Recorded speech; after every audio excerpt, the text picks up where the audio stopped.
Wordly Wise, Level 5, Lesson 18. A Mouse is Born. In 1927, Walt Disney worked in the movie business, producing short animated cartoons. He had started his film company in Los Angeles 4 years before, at age 21, with $500 borrowed from a relative. During those years, his business provided him with a meager living.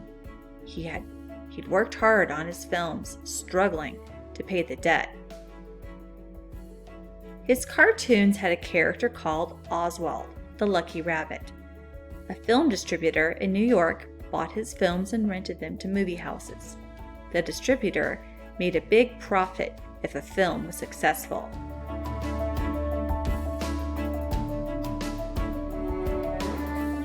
The distributor made a big profit if a film was successful.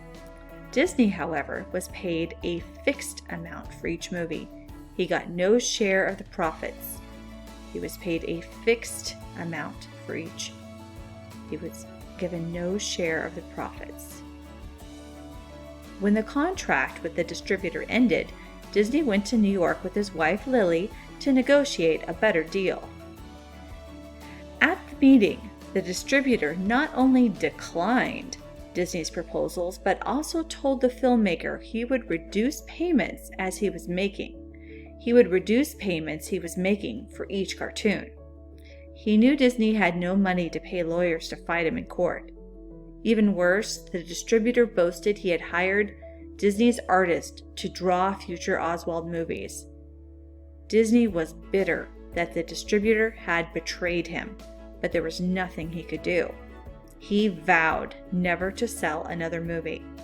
He would rent them to distributors in the future, but he would retain ownership. Walt was in a somber mood when he and Lily boarded the train for Los Angeles. During the journey, he decided to create a new character to replace Oswald. He showed Lily a sketch of a mouse. She noticed the likeness between her husband and the creature he had drawn. Both had a look of harmless mischief. She was convinced audiences would love the mouse with a happy face. She was dismayed when her husband told her he planned to name it Mortimer. That didn't sound right. "What about Mickey?" she suggested. "Mickey Mouse." Back in Los Angeles, Disney went to work on the first Mickey Mouse cartoons. He completed 2 and was working on his 3rd, Steamboat Willie, when sound was added to movies. Suddenly, silent movies were obsolete. Disney promptly added a soundtrack to Steamboat Willie. The shrill voice of Mickey was supplied by Walt himself.